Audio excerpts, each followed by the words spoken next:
பல்லவன் சிற்பிகள் அன்று பண்ணிய சிற்பத்தில் ஒன்று பெண்ணென வந்தது இன்று சிலையே உந்தன் அழகுக்கில்லை ஈடு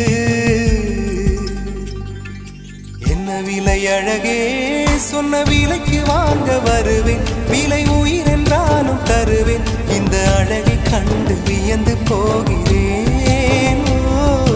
மொழி இல்லாமல் ஒரு மொழி இல்லாமல் மௌனமா